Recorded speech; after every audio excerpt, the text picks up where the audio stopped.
¿Cómo está iglesia? Bueno, como decía nuestro pastor, somos una familia que en momentos así se abraza y se siente el abrazo que contiene que nos sentimos uno, ¿no? Somos una iglesia.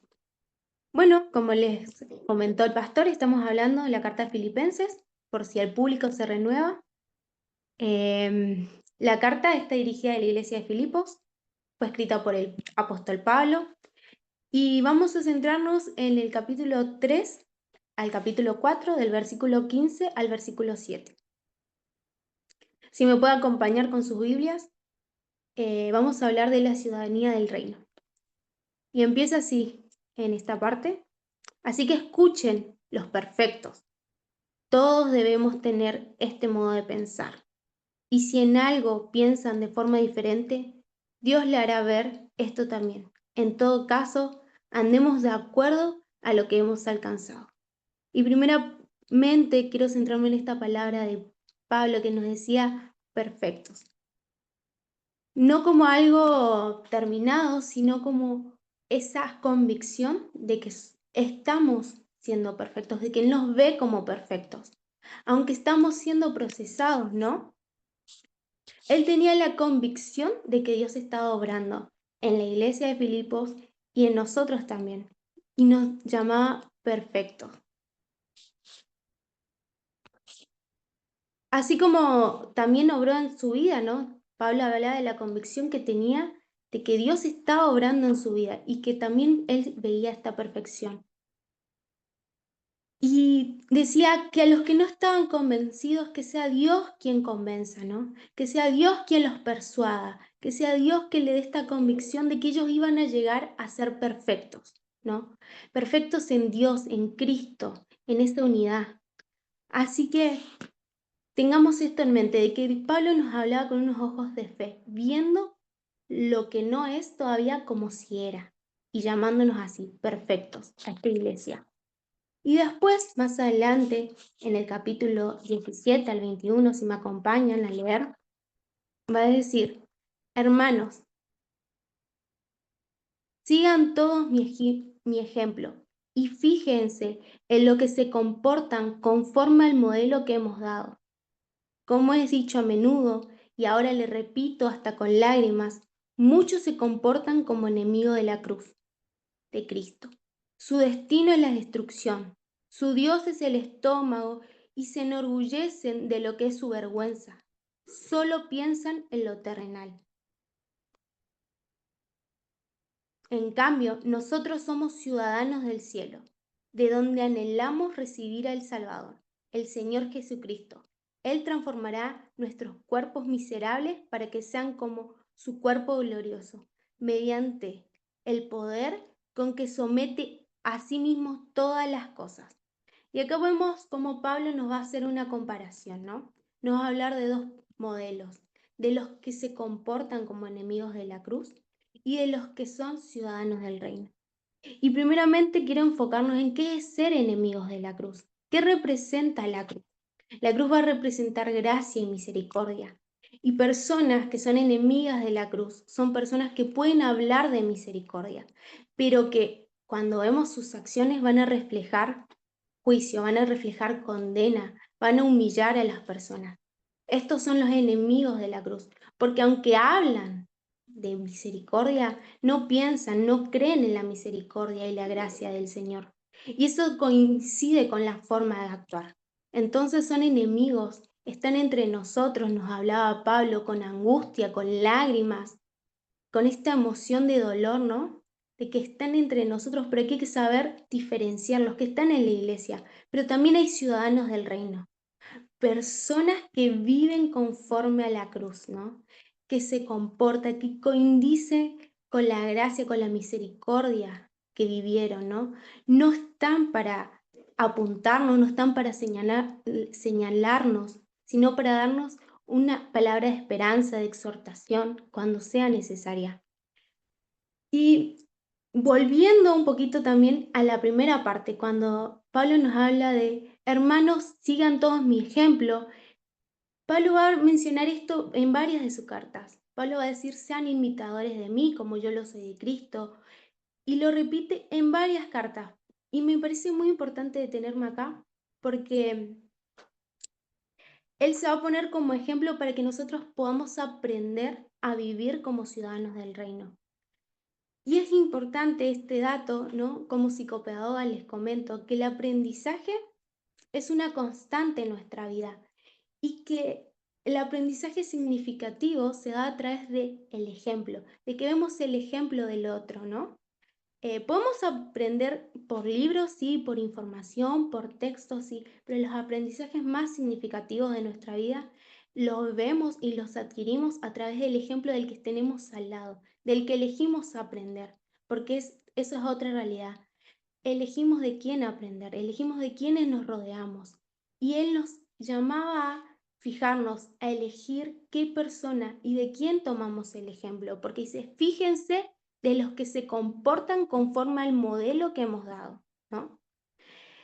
Y acá también te quiero hacer una pausa, porque capaz viviste en contextos donde viste ejemplos y aprendiste y adquiriste malas formas, ¿no? Aprendiste a juzgar, aprendiste a condenar, pero el aprendizaje y esta capacidad de aprender, y hoy hemos estudiado a través de los avances tecnológicos, de las neurociencias, de todo lo que se viene, que la capacidad que tiene el cerebro de la plasticidad, de la neuroplasticidad, nos permite no solo aprender, sino reaprender a lo largo de toda nuestra vida. Y esto es impactante, hermanos, es impactante porque Dios, nuestro creador, quien nos formó, sabía que teníamos esta capacidad. Entonces le decía a Pablo, ponete como ejemplo, para que ellos, a pesar de que vengan de haber aprendido y haber adquirido muchas malas maneras, hoy puedan reaprender. O si no tienes nada, puedas aprender mirando al que tenés al lado, eligiendo con sabiduría de quién aprendemos, ¿no? De ser conscientes de que tenemos que ver que la persona que habla de misericordia tiene que ser misericordioso, tiene que actuar conforme a lo que habla, ¿no? Y seguimos, ¿no? Más adelante, sí, más adelante, en el capítulo 4, se nos va a presentar una situación que era conocida por la iglesia, ¿no? Pablo nos va a hablar de Bodía y Santique, dos mujeres que lo habían acompañado en su ministerio y que estaban peleadas. Les leo un poco, dice, ay, lo perdí el versículo, alégrense, no, disculpen que no lo encuentro. Por lo tanto, queridos hermanos míos, a quienes amo y extraño mucho, ustedes que son mi alegría y mi corona, manténganse firmes en el Señor. Ruego a Evodía y también a Santique que se pongan de acuerdo en el Señor. A ti, mi fiel compañero, te pido que ayudes a estas mujeres que han luchado a mi lado en la obra del Evangelio, juntos con Clemente y los demás colaboradores míos. Acá vemos que había un conflicto en la iglesia, ¿no? Había dos mujeres muy fuertes que están en conflicto y esto que está trayendo división a la iglesia. Entonces Pablo les va a exhortar a ponerse de acuerdo, porque tenemos que mostrar esta firmeza, tenemos que mostrar esta unidad como iglesia, como ciudadanos del reino, ¿no? Y acá es también importante ver si se ve el ciudadano del reino cómo actúa ante el conflicto. Esta persona que es ciudadana del reino ante un conflicto, por sobre todas las cosas, ve la unidad que tiene que reflejar Cristo, que tenemos que reflejar la unidad de Cristo. Entonces va a dejar de lado sus formas, sus maneras, para que sea el Señor quien le convenza, ¿no? Para llegar a un acuerdo. Sabemos que entre personas existe el conflicto y que cada vez que nos relacionamos nos vamos a encontrar con un conflicto, porque somos personas, porque somos distintos, pero por sobre todo somos un pueblo, una unidad y tenemos que reflejar esto. Entonces Pablo exhorta a estas hermanas de forma pública, pero sin exponerlas, cuidando sus corazones, ¿no? ¿A qué? A que sea el Señor quien vuelva a traer la unidad a la iglesia, que vuelva a unirlos, ¿no? que dejen de lado sus maneras, sus pensamientos, para por sobre todas las cosas, que sea la manera de Cristo, que sea la manera de Dios, que sea el Señor trayendo convicción, ¿no? Y tengan una misma forma de pensar, una misma forma de sentir y reflejar ese mensaje, ¿no? Seguimos y dice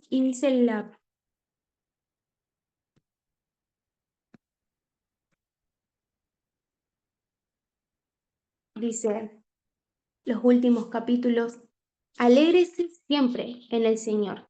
Alégrense en que la amabilidad sea evidente ante todos. El Señor está cerca, no se preocupen por nada. Más bien, en toda ocasión, con oración y ruego, presenten sus peticiones a Dios y denle gracia. Y la paz de Dios, que sobrepasa todo entendimiento, cuidará sus corazones y sus pensamientos en Cristo Jesús. No se inquieten por nada, dependan de Dios. La paz nos va a guardar nuestros corazones. Por sobre todas las cosas, por sobre todos los conflictos que podamos encontrar en la iglesia, por sobre todo, que sea el Señor que nos va a llevar, que nos va a traer la paz y la convicción, ¿no?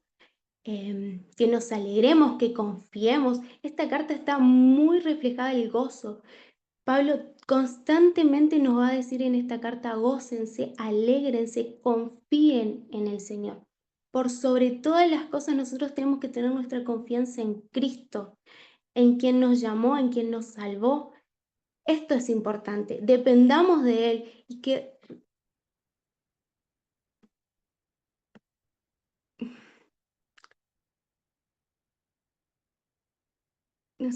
nada nos inquiete. Esta paz es la evidencia de una iglesia madura, unida y consciente de su verdadera identidad. Nuestra identidad es ser hijos de Dios. Tenemos y somos llamados a reflejar esa identidad, a reflejar que nuestra ciudadanía es el reino. Podemos estar en esta tierra, podemos regirnos por las normas de esta tierra, pero por sobre todas las cosas, nuestra ciudadanía es en Cristo, es en Dios. Trascendemos lo terrenal, trascendemos lo que estamos viviendo en nuestros países, en nuestra cultura, podemos decirlo. Tenemos una cultura que sobrepasa eso, que es la cultura de Dios, de la iglesia. Esta unidad y esta firmeza se tiene que ver en la iglesia. ¿Para qué? Para que nuestro mensaje llegue con otra fuerza. Acá quiero retomar un versículo que me parece muy importante, porque no solo somos ciudadanos del reino como una tarjetita, una green card. En Estados Unidos, cuando vos no sos ciudadano y querés pertenecer al pueblo estadounidense, tenés que hacer un par de pruebas para ver si realmente pasás las pruebas, te dan una tarjeta que dice sos ciudadano estadounidense. Y muchos la llevan a la ciudadanía estadounidense como algo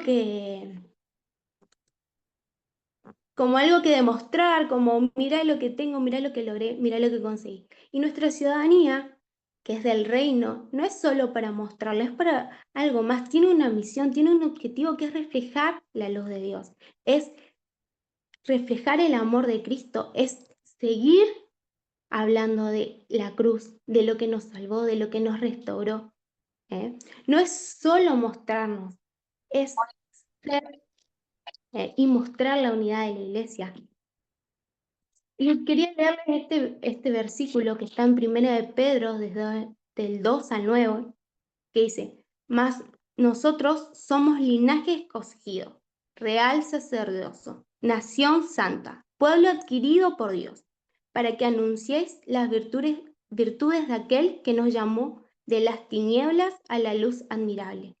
Nosotros somos parte de esta iglesia y somos parte del reino de Dios por sobre todas las cosas, porque el reino de Dios trasciende senda de vida, trasciende muchas iglesias, somos parte de algo más grande, ¿no? Somos parte de la iglesia de Cristo, que es una sola.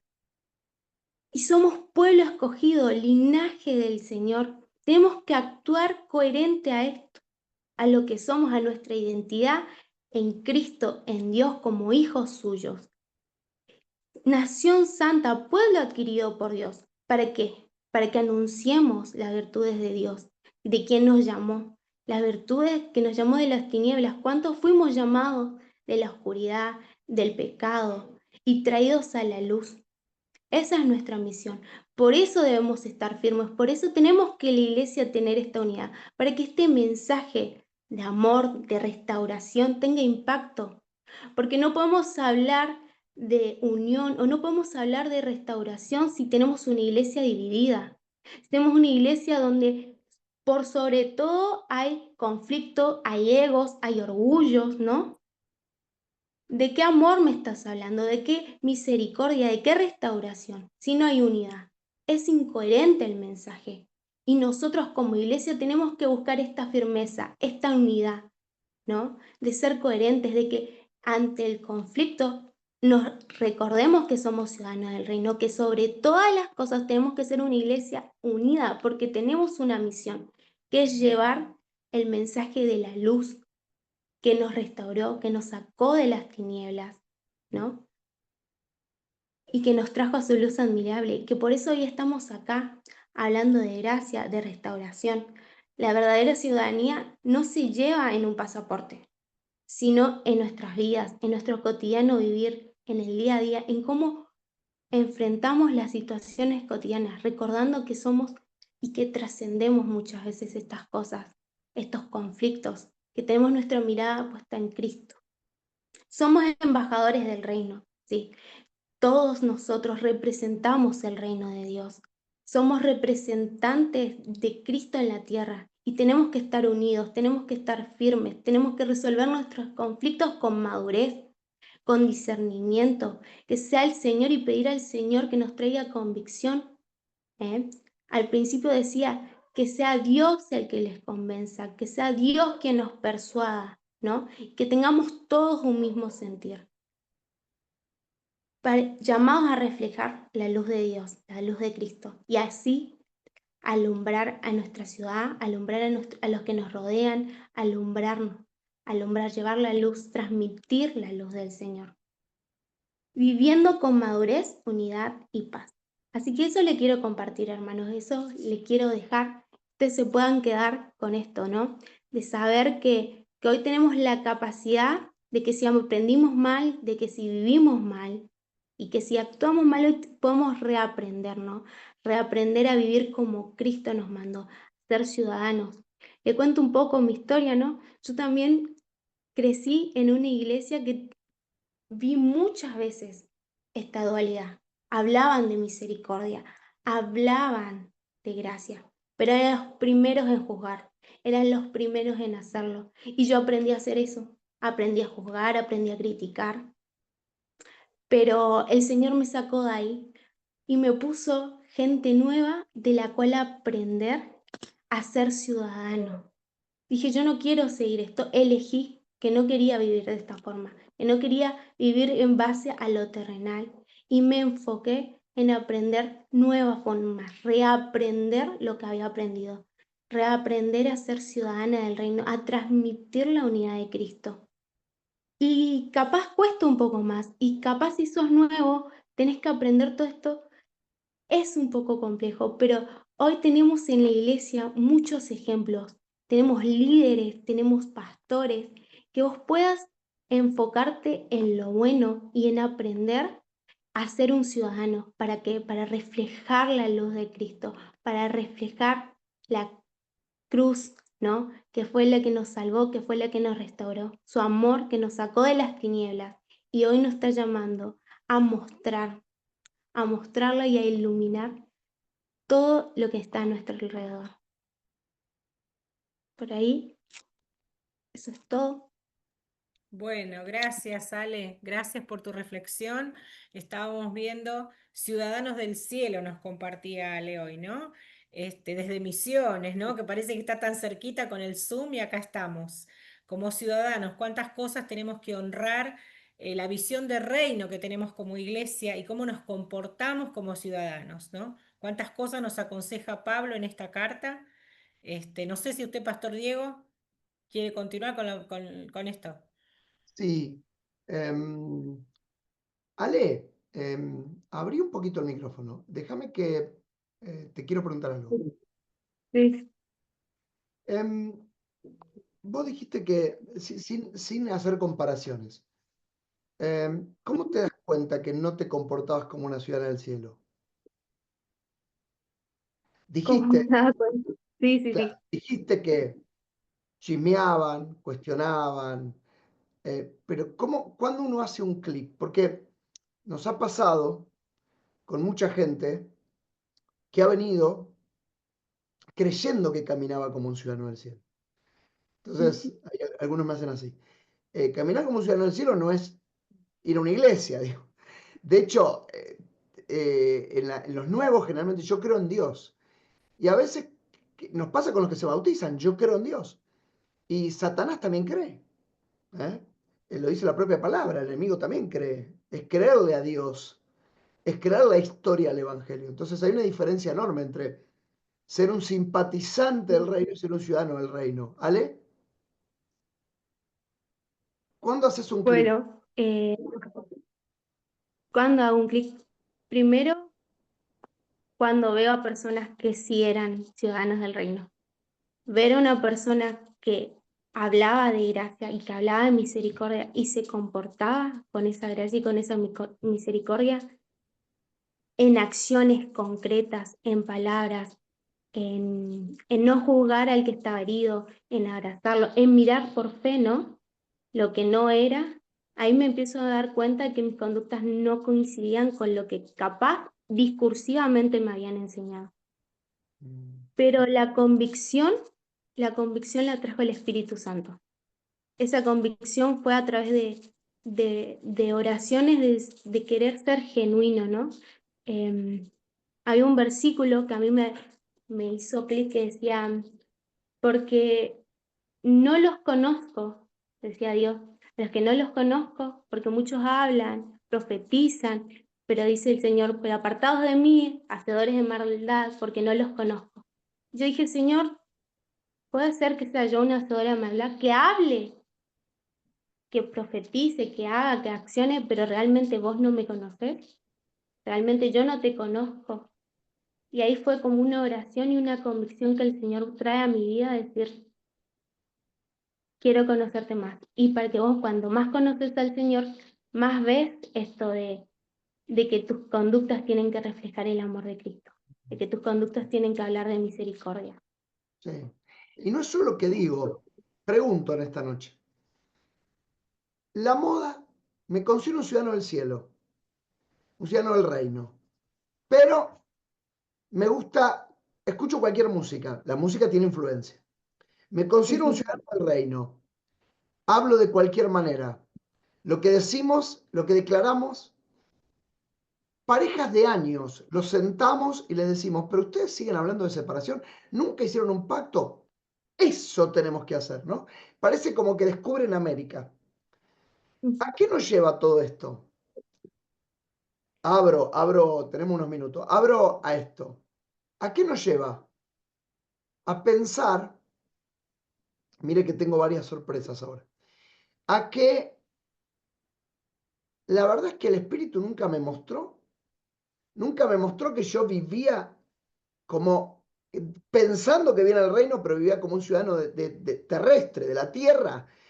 Entonces, planteo en esta noche, en algún momento te va a haber un clic, pues yo tengo siempre los mismos conflictos, siempre las mismas situaciones, siempre los mismos fracasos, nunca veo bendiciones, no soy un ciudadano del reino. Y guarda con creer que porque levanté la mano, porque hice la oración, cuando la palabra no pega, cuando no hay un cambio, cuando el Espíritu nunca me habla, cuando nunca me planteo por qué el Señor me encierra, me confronta. Y a mí me preocupa la gente que durante 20 años me dice que está todo bien. Y 20 años visito una iglesia. A mí no me va todo bien. A mí el Señor me cachetea, a mí el Señor me confronta, a veces me enoja, a veces me embronca, a veces me prueba. Y hay personas que parece que no les pasa nada, ¿no? Que todo está bien o que todo está mal. ¿Se puede considerar a alguien que es un ciudadano del reino cuando no pasa nada?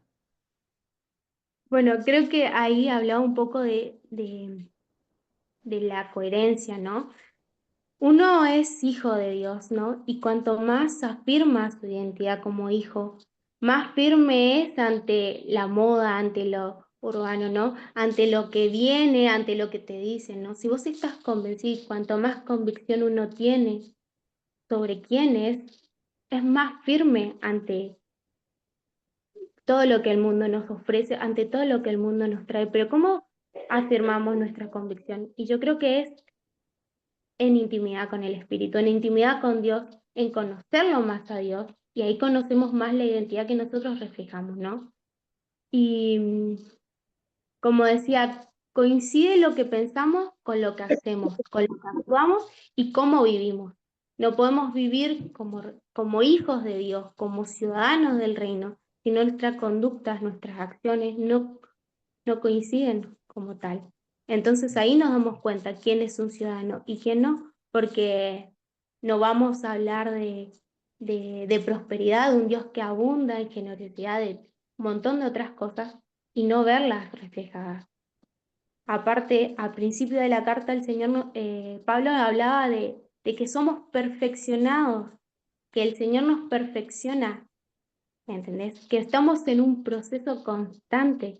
¿Cómo ver si este Dios nos habla de que Él está obrando, que Él nos va procesando, que Él nos va perfeccionando y vemos una persona que es igual durante años y años y años y años?